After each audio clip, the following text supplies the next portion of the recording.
अस्सलाम वालेकुम everyone, hope आप सब ठीक ठाक होंगे। मैं भी बिल्कुल ठीक हूँ। Welcome back to another vlog and Salshi's life.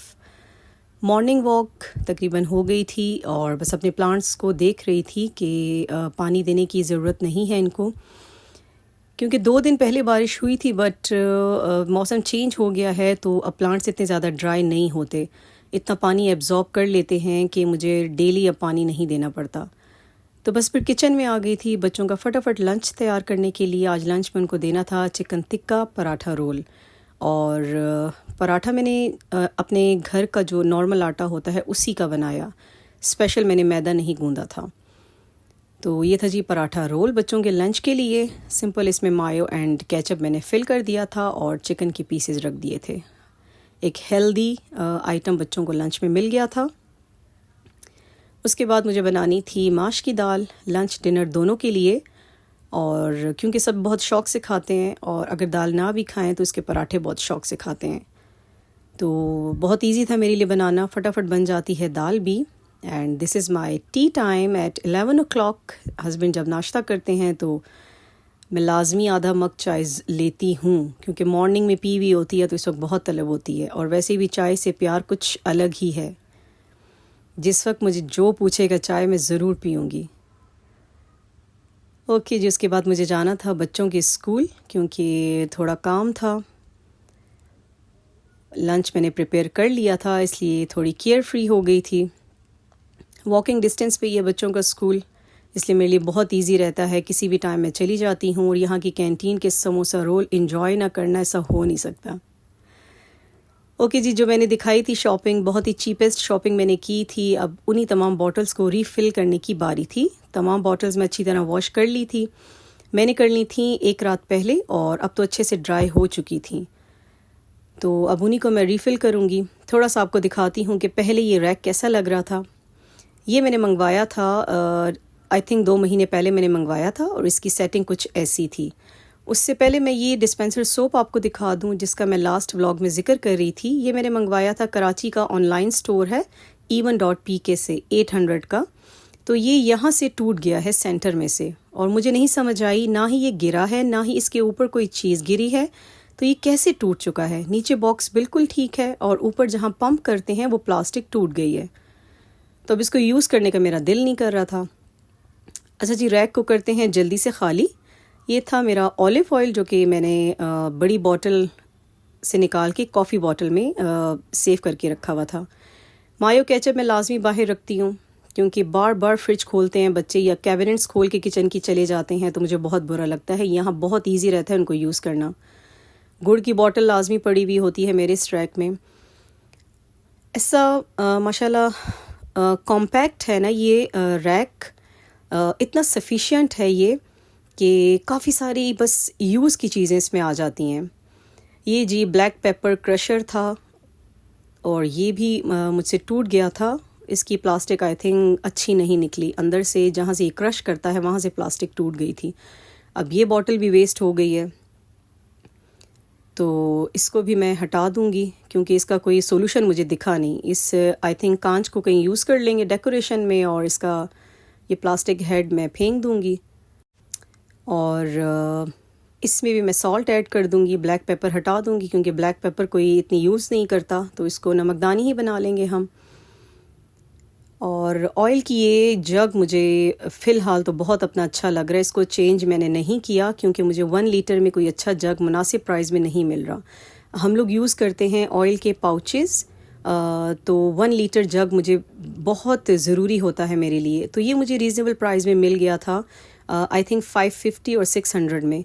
शीशा भी इसका मज़बूत है और बहुत मतलब आसानी से मैं इसको कैरी कर सकती हूँ, यूज़ कर सकती हूँ। हैंडल भी स्ट्रॉन्ग है इसका, तो इंशाल्लाह कहीं इसका ऑल्टरनेट मिला तो ज़रूर लूँगी। अब बस इन बॉक्सेस को मैंने चेंज करना था।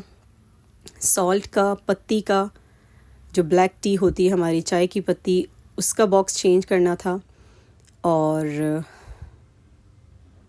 ये कुछ कैंडल्स मैंने रखी हुई थी इसी रैक में, बट ये तो महत के लिए टॉयज़ बने हुए हैं। डेली उनको जलाता है, उनकी कैंडल को स्क्रैच करता रहता है। उसने अजीब ही कर दी हैं कैंडल्स। लाइनर्स यहाँ पे मिसिंग हैं। लाइनर्स मुझे चाहिए अच्छे से, लेकिन अभी मैंने ऑनलाइन ऑर्डर नहीं किए। या तो मैं ख़ुद जाके ले लूँगी अपने फेवरेट विक्टोरिया स्टोर से। इंशाल्लाह 1-2 दिन में जाऊँगी मार्केट, तो या तो वहाँ से मैं लाइनर्स ले लूँगी। फ्रिज के लिए भी मुझे चाहिए। और अब मैंने करनी थी तमाम बॉटल्स रीफ़िल। तो ये 3 बॉटल्स मुझे मिली थी बहुत ही अच्छी प्राइस में। और 1 बॉटल ऑलिव ऑयल की और 2 बॉटल्स थी सोया एंड चिली की। तो सबसे पहले मैंने डाला ऑलिव ऑयल। ये बॉटल्स इतनी छोटी होती हैं ना कि ऑलिव ऑयल भी इसमें कंप्लीट नहीं आया, तो इसलिए ऐसी बॉटल्स को मैं ज़रा अवॉइड करती हूँ। और इसमें 1 लीटर बॉटल आ नहीं रही है, तो जग को मैं प्रेफर करती हूँ इसीलिए। अभी भी ऑलिव ऑयल बच गया था। साथ साथ मैंने फटाफट फिल कर लिया था chilli sauce and soya sauce. ये बॉटल्स मुझे बहुत अच्छी लगी। इनके जो रबर के ये कैप्स हैं ये मुझे बहुत अच्छे लगे, क्योंकि जो मेरी पहली थी वो मेटालिक थी, स्टील की थी, तो ख़राब हो गई थी बिल्कुल। तो ये रबर की जो इन्होंने लगाई हैं, बहुत ही अच्छा, ये एक इन्वेंशन ही कहूँगी मैं, बहुत ही खूबसूरत इन्होंने इन्वेंट किया है रबर के ऊपर कैप्स लगा के।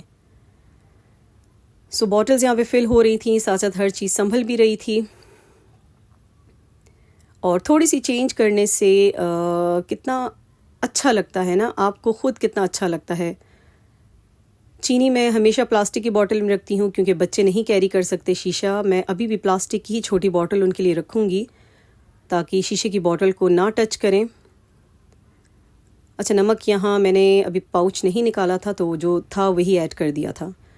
अब इसको मैंने क्लीन करना था अच्छी तरह, रैक को टिश्यू से अच्छी तरह क्लीन किया। वॉश करने की ज़रूरत नहीं थी, थोड़ी सी बस डस्ट थी इस पर, क्योंकि मैं अपनी इन चीज़ों की क्लीनिंग करती रहती हूँ, तो इसलिए मुझे ज़्यादा ज़रूरत नहीं पड़ी इसको क्लीन करने की। सो ऊपर नीचे से अच्छी तरह मैंने क्लीन कर दिया था। ये रैक मैंने मंगवाया था, वो भी कराची का ही स्टोर था, ऑल इन वन स्टोर। 6500 का ये मैंने मंगवाया था।